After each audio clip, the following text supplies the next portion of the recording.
오늘 말씀의 제목은 하나님 백성의 정체성입니다. 북이스라엘 어리석음과 교만함처럼 이제 남유다도 아수르의 압박 속에서 하나님께 자신을 의탁하기보다는 애굽을 의지하려는 모습을 보입니다. 하나님께서는 그들의 우매함과 영적 무지함을 보시고 이사야를 통해서 하나님의 슬픈 애가를 전해주고 계십니다. 오늘 본문 1절 2절 말씀에 보면 슬프다 아리엘이여 아리엘이여 다윗이 진친 성읍이여 해마다 절기가 도래오려니와 내가 아리엘을 괴롭게 하리니 그가 슬퍼하고 애곡하며 내게 아리엘과 같이 되리라. 이 슬프다는 호이라는 히브리어로 슬프다, 화로다라는 비탄의 감탄사로 사용되곤 합니다. 이는 앞으로 선포되는 내용들이 애통의 마음으로 선포되는 메시지임을 우리에게 알려주고 있습니다. 이어서 아리엘이라는 다소 생소할 수 있는 명칭이 나옵니다. 아리엘은 히브리어로 동명이인데 하나님의 암사자라는 뜻과 하나님의 제단의 면이라는 의미를 가지고 있습니다. 이 하나님의 암사자라는 뜻은 사람 이름으로 사용된 경우가 있고 유다 지파의 상징인 사자를 떠오르게 합니다. 이 사자가 동물의 왕으로 여겼듯 유다 지파가 가진 다윗 왕조의 권위를 상징하기도 합니다. 또한 예루살렘에는 하나님의 성전 안 제단이 있었는데 많은 백성들이 절기에 따라서 하나님께 제사를 드리러 예루살렘을 방문했기 때문에 하나님의 제단 곧 제물을 드리는 번제단의 바닥에는 아리엘이라는 단어로 예루살렘을 부르곤 했습니다.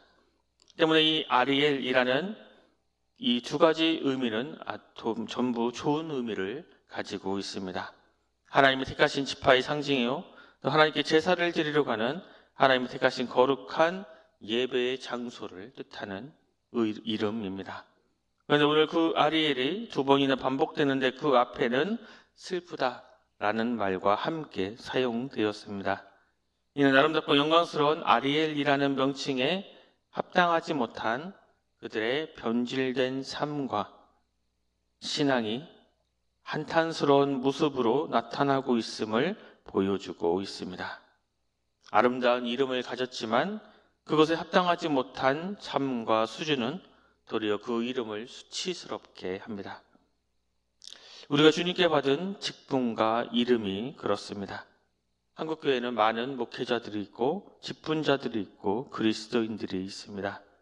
교회마다 아름다운 좋은 의미의 이름을 짓습니다.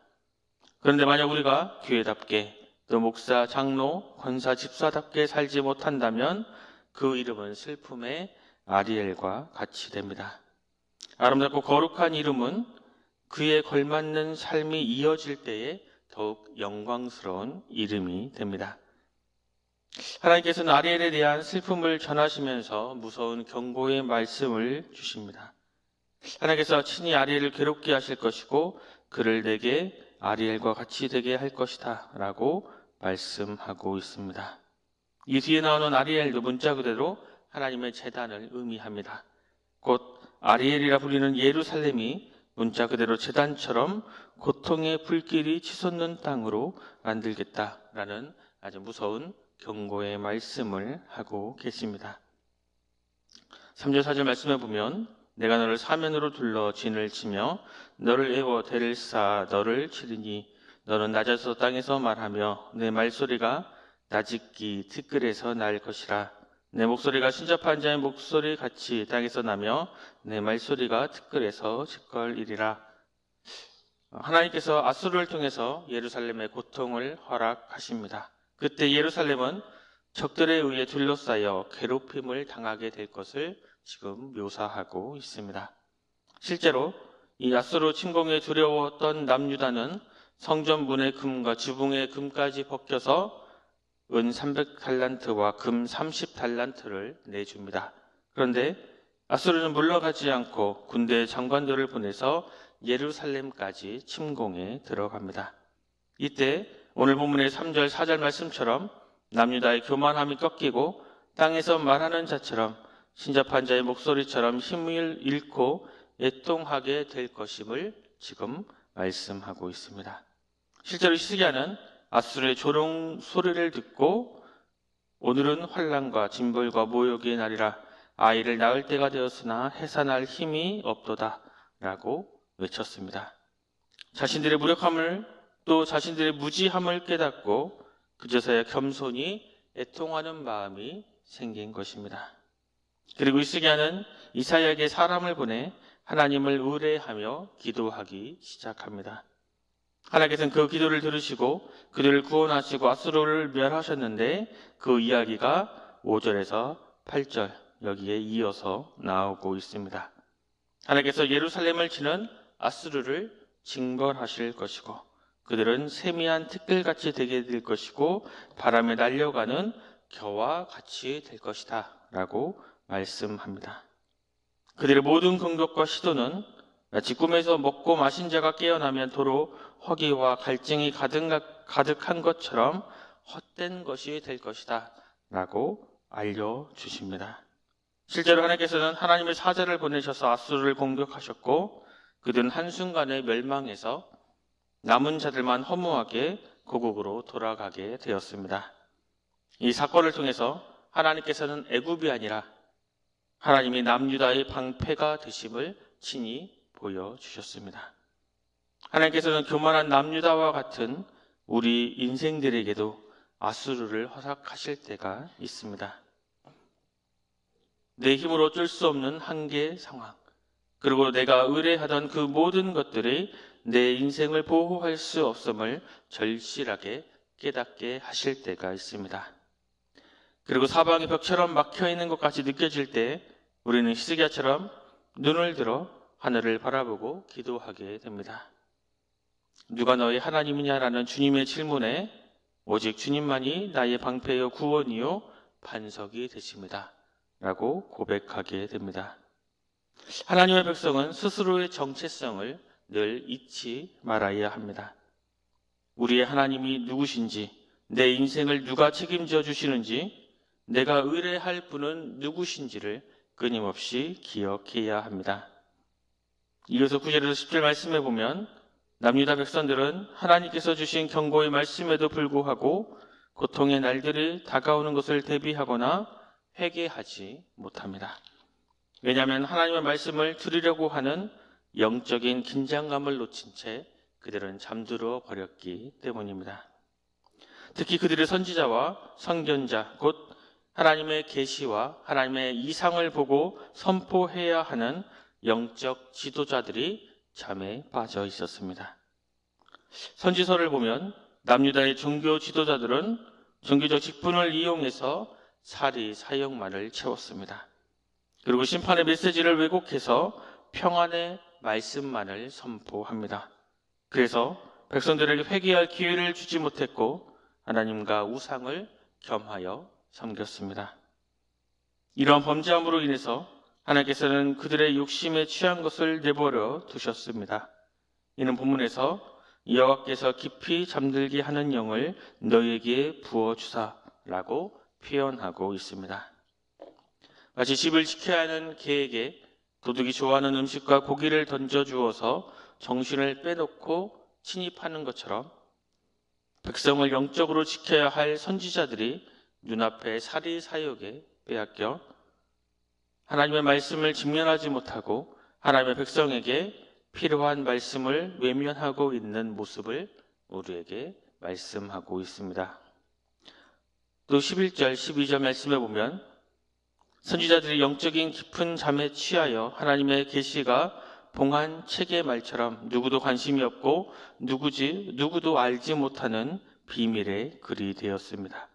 그런데 이는 단순히 남유다의 지도자들만의 문제는 아니었습니다.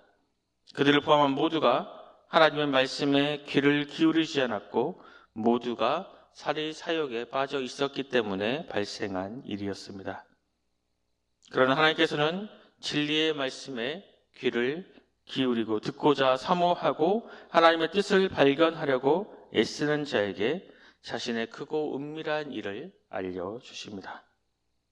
오늘도 마찬가지입니다. 세상 사람들은 어떻게 돈을 더 많이 벌까? 어떻게 하면 더 출세하고 성공할 수 있을까?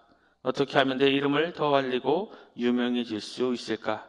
이 방법을 찾기 위해 혈안이 되어 있습니다.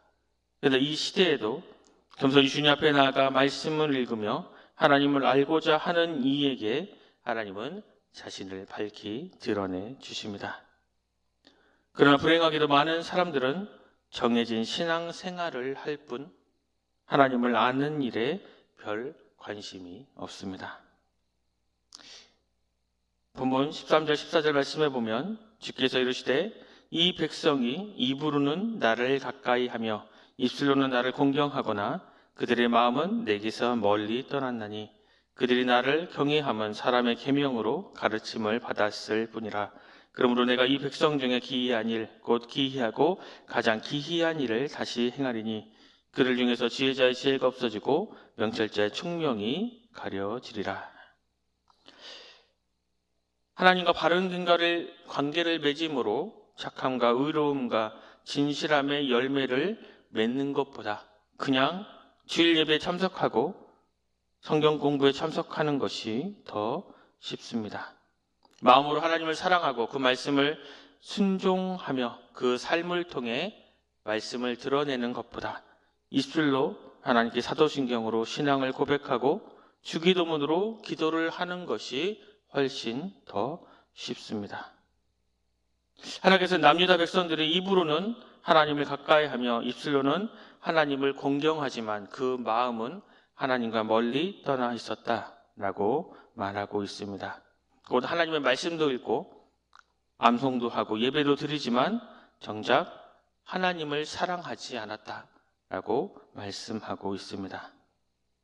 그래서 그들은 진심으로 하나님을 알지도 못하고 하나님을 사랑하지 않았는데 그 이유는 바로 사람의 계명으로 가르침을 받았기 때문이다 라고 말씀하고 있습니다. 당시에는 성경을 일반인들이 읽을 수 없었습니다. 그렇기 때문에 제사장들과 선지자들이 들려주는 말씀과 해석과 가르침이 그들의 신앙의 절대적인 기준이 될 수밖에 없었습니다. 그런데 그 가르침이 성경에 담긴 하나님의 깊은 마음과 뜻을 헤아리지 않고 사람의 계명으로 전해진 것입니다. 이 본문을 예수님께서 마태복음 15장에 그대로 인용하십니다. 바리새인과 서기관들이 예수님께 나아가 예수님의 제자들이 장로들의 전통을 지키지 않고 씻지 않는 손으로 떡을 먹는다 정죄하였습니다. 그러자 예수님께서는 그들의 외식을 지적하시며 오늘 본문 이사야 말씀을 인용하신 뒤에 입으로 들어가는 것이 사람을 더럽게 하는 것이 아니라 입에서 나오는 그것이 사람을 더럽게 한다라고 말씀하셨습니다. 그 손에 묻은 이불질보다 인간의 마음에 있는 악한 생각과 살인과 간음과 음란과 도둑질, 거짓 증언과 비방이 더 더럽다라고 알려주셨습니다. 이 말씀은 우리에게 어떠한 의미가 있습니까? 교회 올 때 구별되고 가장 비싸고 좋은 아주 깨끗한 옷을 챙겨 입고 오지만 정작 우리의 마음은 세상의 정욕과 때가 가득한 모습으로 하나님을 찾고 있지는 않습니까? 더 나아가 하나님의 말씀보다 인간의 교훈과 전통과 규례에 더 높은 가치를 두고 우리 이웃을 또 우리의 같이 신앙생활을 하는 사람들을 경계하고 있지는 않은지 되돌아보아야 합니다. 아무리 좋은 전통과 좋은 규례라 할지라도 하나님의 말씀보다 더 선하고 옳은 것은 존재할 수 없습니다. 때문에 우리는 스스로 또한 공동체 안에서 주어진 여러 가지 가르침들이 과연 성경적인 것인지를 끊임없이 질문하고 돌아보아야 합니다. 그렇지 않으면 우리도 성경이 아닌 그저 사람의 계명으로 가르침을 받아 입술로만 하나님을 경외할 수 있기 때문입니다. 오늘 본문을 살펴보면 아리엘을 향한 하나님의 안타까운 애가의 소리를 들을 수 있습니다. 이로부터 약 730년이 넘는 시간이 흐른 뒤에 이 땅에 오신 예수 그리스도를 통해 동일한 애가가 전해지고 있습니다. 마태복음에 보면 예루살렘아 예루살렘아 선지자를 죽이고 내게 파송된 자들을 돌로 치는 자여 암탉이 그 새끼를 날개 아래 모음같이 내가 내 자녀를 모으려 한 일이 몇 번이더냐. 그러나 너희가 원하지 아니하였도다. 하나님의 끊임없는 경고에도 결국 그들의 마음은 하나님께 돌아오지 않았습니다. 지금 그 동일한 애가가 우리나라, 우리 교회, 가정, 내 자신을 향해 울려 퍼지지 말라는 법은 없을 것입니다. 슬프다 아리엘이여 아리엘이여 외치셨던 하나님께서 오늘 우리를 부르는 소리에 귀를 기울이시기 바랍니다. 그리고 우리의 마음을 찢고 우리가 신었던 사리사욕과 성공과 욕망의 신을 벗고 겸손히 왕 되신 하나님 앞에 나아가 우리가 행할 바를 알려달라고 기도하며 나아가시기 바랍니다. 그때 우리는 참 아리엘, 곧 거룩한 이름에 합당한 하나님의 백성이 될 수 있습니다. 오늘 하루도 이러한 믿음으로 하나님께 온전히 나아가 하나님께 쓰임받고 또 우리의 삶을 통해 하나님의 살아계심을 증거하는 우리 모두가 될 수 있기를 간절히 소망합니다. 기도하겠습니다. 하나님, 아리엘이라는 아름다운 이름을 받았으면서도 아리엘답게 살지 못하고 도리어 심판의 대상이 되었던 예루살렘의 아픔을 보았습니다. 우리도 거룩한 이름을 받고 감사함으로 주님을 따르면서 어느 순간 돌아보니 하나님을 사랑하고 하나님을 닮아가기보다 인간의 계명과 내 욕망의 노예가 되어서 잘못된 방향으로 걸어가고 있지는 않았는지 되돌아봅니다. 하나님께서 우리의 방패와 구원과 반석 되심을 잊어버린 채 욕망의 눈과 귀가 가리워져 깊은 영적인 잠에 빠진 예루살렘 선지자들과 백성들처럼 살지 않게 하여 주시고 늘 깨어 하나님의 뜻을 발견하며 하나님을 아는 것에 힘쓰는 하나님의 백성들로 살아가게 하여 주시옵소서. 이 시간 우리의 욕망과 성공과 쾌락의 신을 벗사오니 거룩한 이름에 합당한 주의 백성들로 살아갈 수 있도록 주님 우리를 인도하여 주시옵소서. 모든 것 감사드리며 귀하신 예수 그리스도 이름으로 간절히 기도드립니다. 아멘.